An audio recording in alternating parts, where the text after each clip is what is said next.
What's up, kiddos? It's Pops. I'm out here, still in the lab. See, I got the computer going.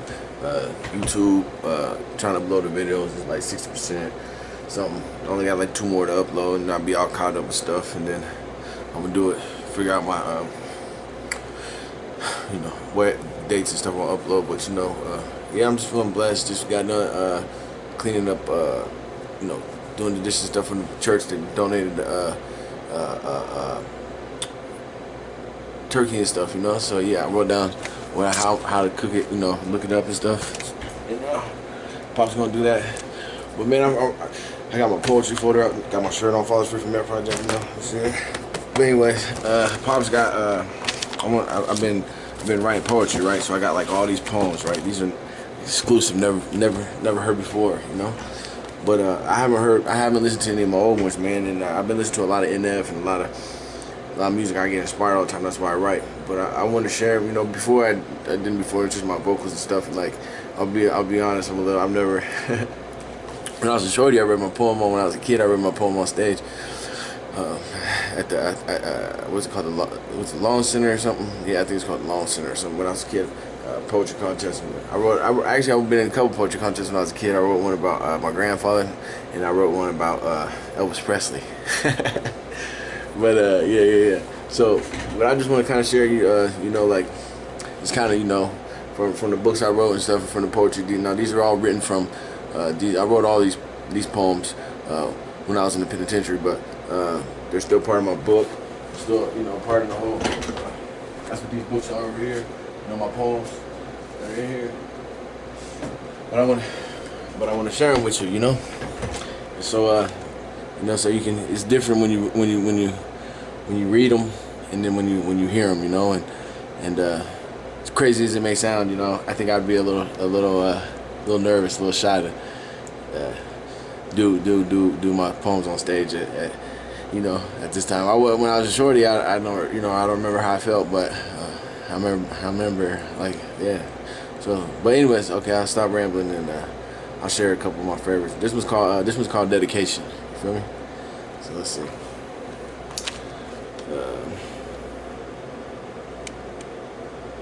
We might have to download it first, man. I didn't know all that. But matter of fact, hold on, kiddos. I got a better idea. I'll be right back. Hold on. Never mind, kiddos. I didn't have to go. I was going to anyways, but all right, here we go. Let's see. This one's called Dedication. Hey, check me out.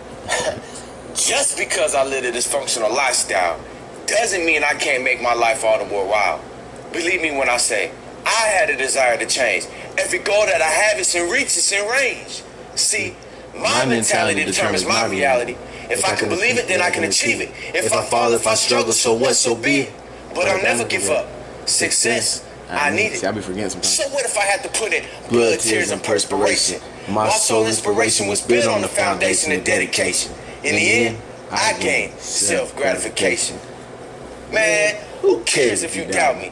Who are you if I believe in myself? This admiration within me only builds my self-wealth. Obviously, I have the capability to be whatever I desire, empowered by the motivation to do whatever success requires. Self-influence? Yes, I am. Cause it's up to me to be all I can, to accomplish, to achieve, to overcome what I need. With no doubt in my mind, yes indeed, I will succeed. Yeah, okay then. Hey, check me out.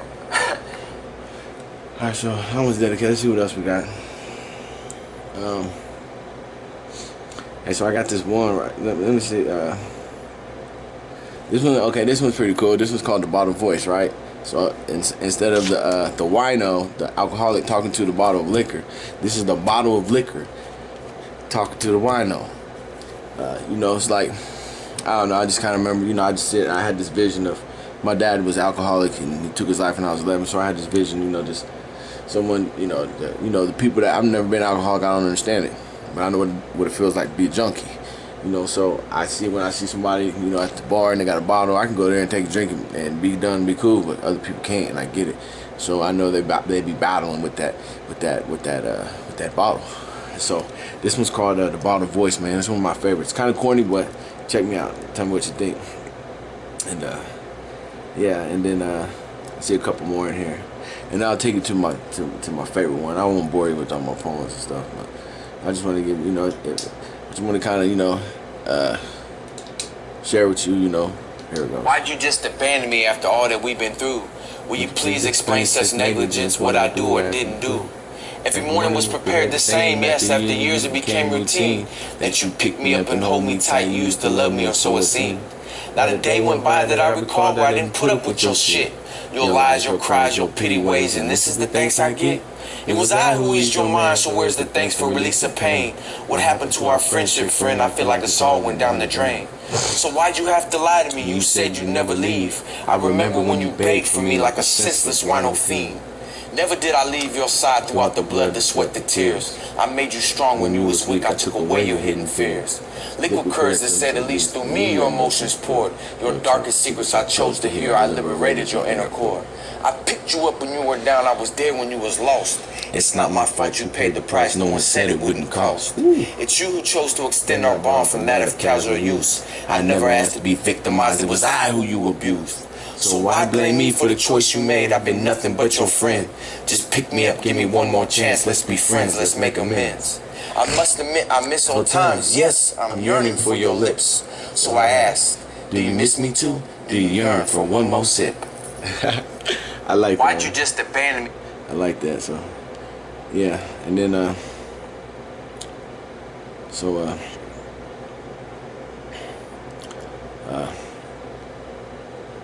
okay, yeah, I got a couple. Okay, you wanna hear? This is a good one for to serve the purpose of what? Oh, is it on here? It's called Father Why. So I gotta find it, kiddos. Bear with me. Oh wow. Maybe it's not on there. I thought I had it on here. Okay, so I wrote this one when I was in prison, obviously, and every time I was in there and I heard all these people talking about, I'm a grown ass motherfucker, man. And I talk about, man, thinking in my head, man, what the fuck, man? What kind of, man, we fucked up, man. You know what I mean? But I'm not saying that they weren't. I just can speak for myself. I ain't saying nobody wouldn't. I just know that, man, shit. So we're all grown men, huh? Man, look. We need to grow up and get our priorities straight. Change the choices that we make in the paths that we take. If not for another, then for our own personal sake. Because it's not just our lives, but the lives of others at stake. Take our children, for example. See, a real man is present in the lives of their children. To discipline, to nurture, to guide, and protect them. Never would he consider the option to neglect them. Yes, a father is a provider, a protector, an ever-present parent. But to a selfish individual, these priorities become less apparent. Now who's the adolescents for the situations that we're in? Us, that's who. Yeah, we consider ourselves men. See, I've yet to meet a man who has ever beat the system.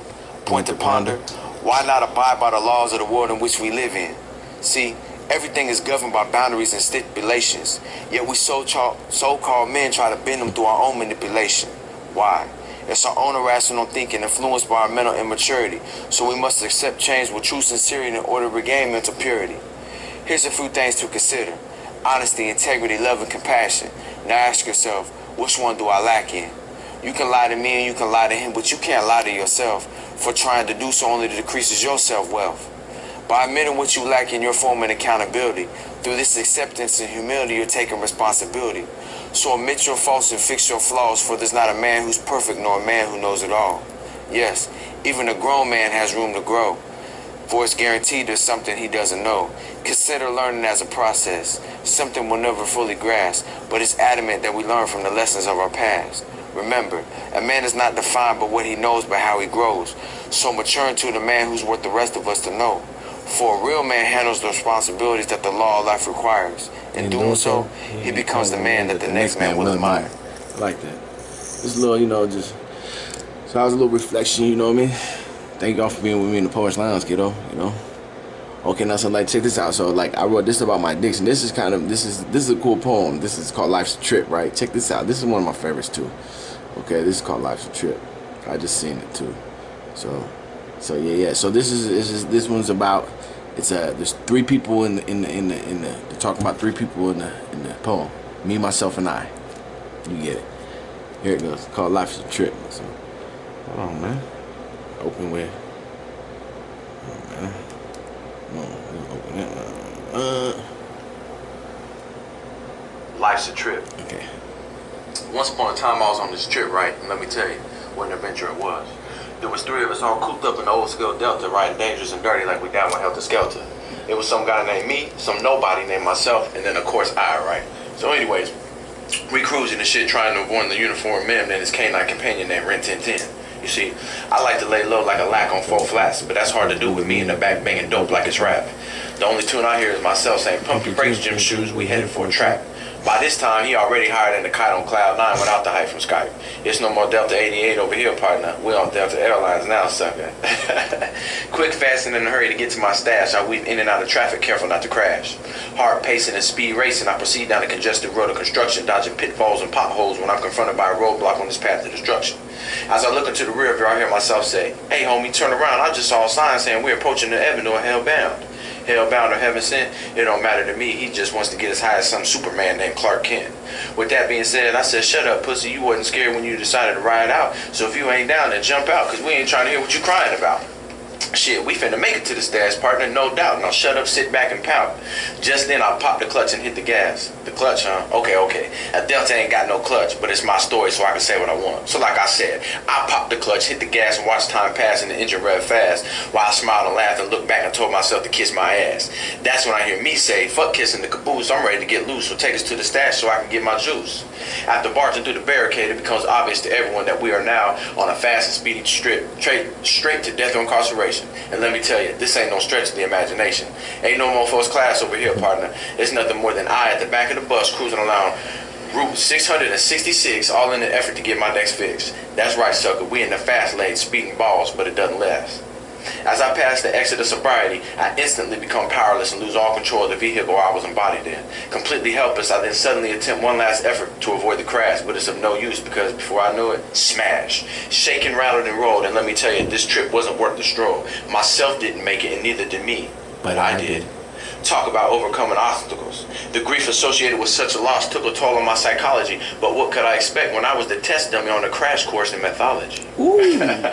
You see, it's clearly evident that I am now at the crossroads of life and death. So what am I to do? With no more gas left to fuel my addiction, I am stuck with a decision that I must analyze with careful precision. Do I settle for a round-trip ticket, or do I insist on a one-way? No.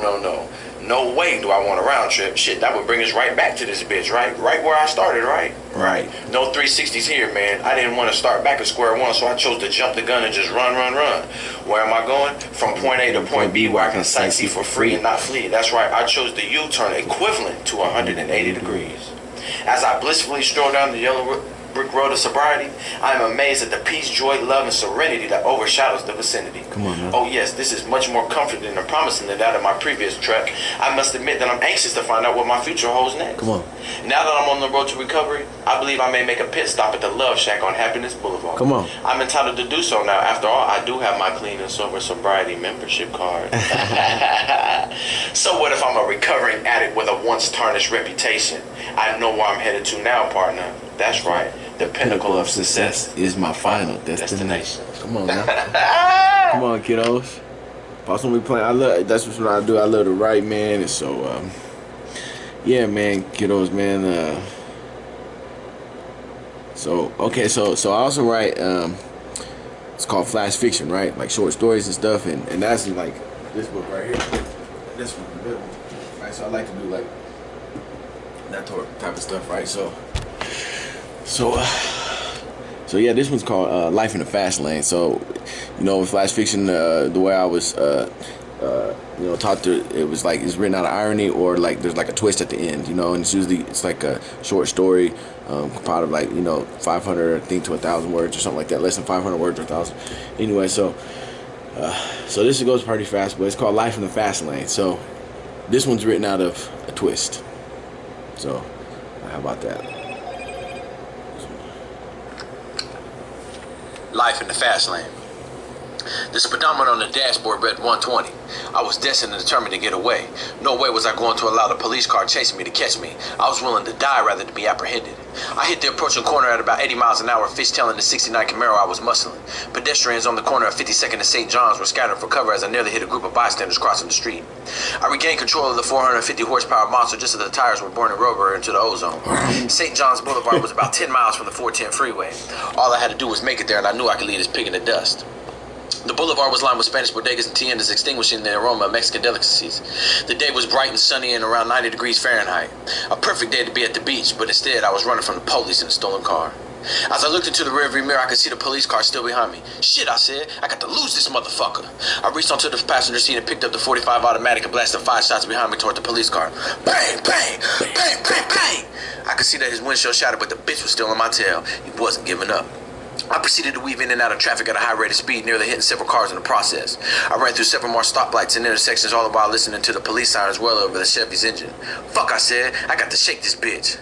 I could see the 410 exit ramp approaching just ahead, and I felt a sense of hope at that moment. I smiled and knew that once I got there, I could lose him. As I mazed in and out of cars on my last stretch of road, I approached the exit at a high rate of speed. In a desperate attempt at reaching the exit before I passed it, I made a sharp right turn in front of a semi with the hopes of avoiding it. However, it was too late. The semi smashed into the all-black Camaro, sending it crashing into the neighboring guardrail. Before I knew it, the car then somersaulted through the air, ejecting me into a nearby ditch. As smoke and fire billowed from the total car, I saw the police officer approaching with his weapon in hand. "Don't you move, you son of a bitch," he said. "You're under arrest." At that moment, I put my head down and feet as 2 disappointing words flashed across the television screen. Game over. See, the twist was possible. You know, I was just playing like Grand Theft Auto or something. You know what I mean? It's just it was just like that was a twist of it. You know, made you think I was like, you know, but I don't know, man. This is what pops like to do, man. You know, I know they're corny and everything, you know, but you know that's how I utilized my time when I was in the penitentiary, man. And so for years and years, and like I utilized it. And I came home and I started with just chicken scratch, and I put them all on paper, and then I put my punchlines in order, and then I come out with stuff like this. And these are all classics that ain't even been released yet. You know, this is called Redeem. I got, you know, this is all through right here in this room, kiddos. You know, so yeah, and so like I got some I'll share something. I'll come back. Let me see if I can share another day. Let me see. So I got this is my favorite one, right? And then I'll leave you with this one, man. And I don't have the one on here. It's called Father Why, but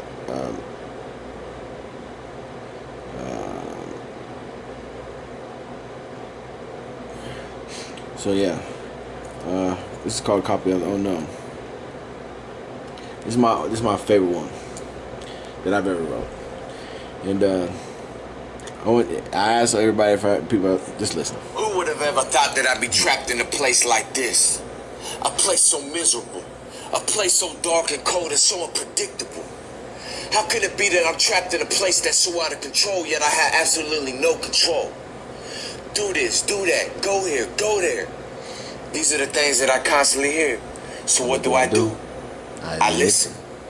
This place makes me feel like a torturous slave controlled by a master so heartless.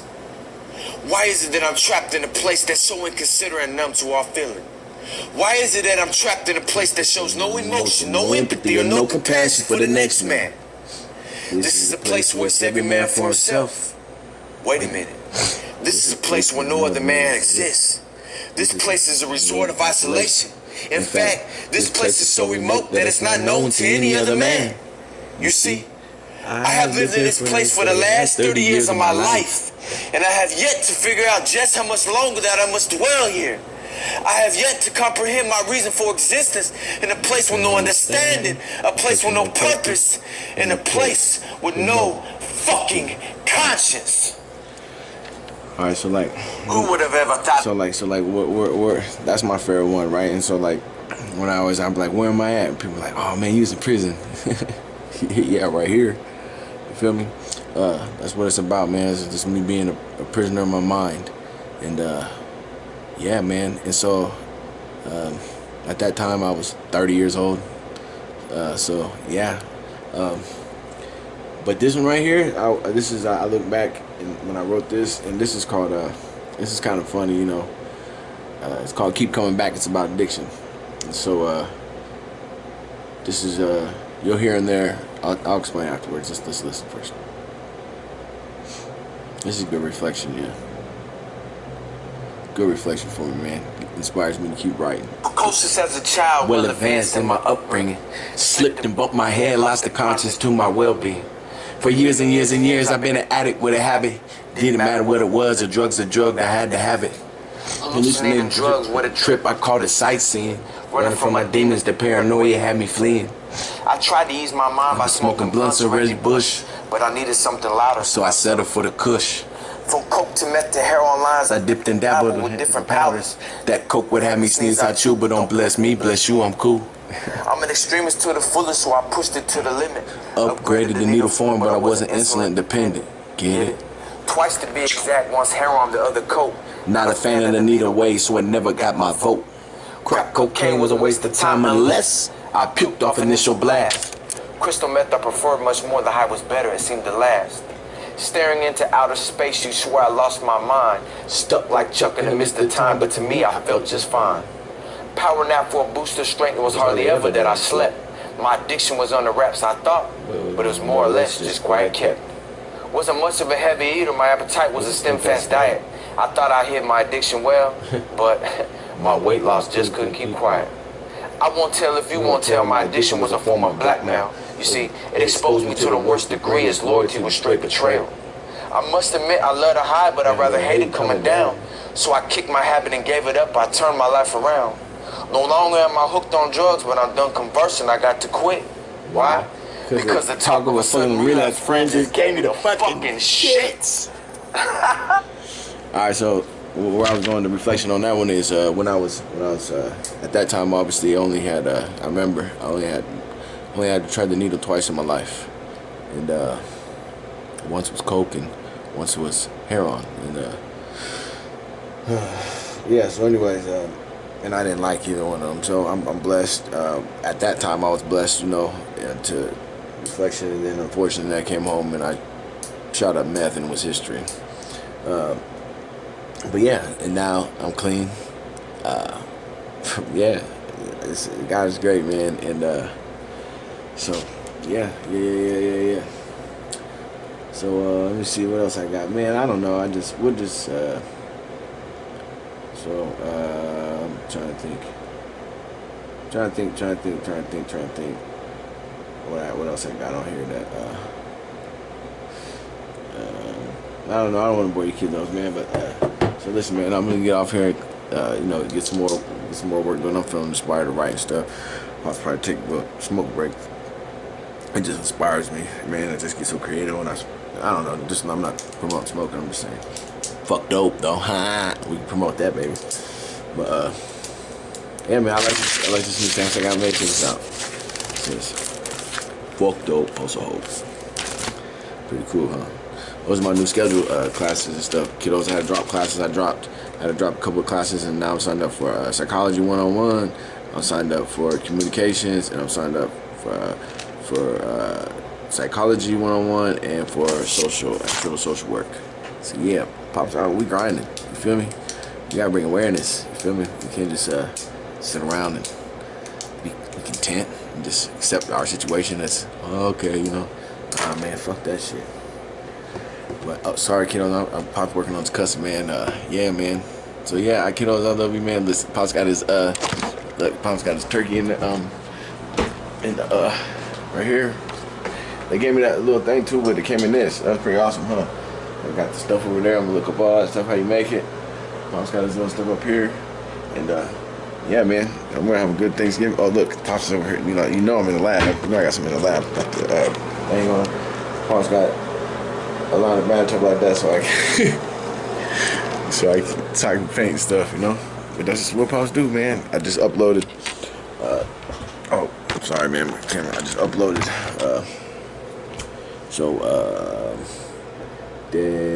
Yeah. So yeah, man. I'm blessed, man. Girls, I love you, and I miss you, and I'm thinking about you, and God bless.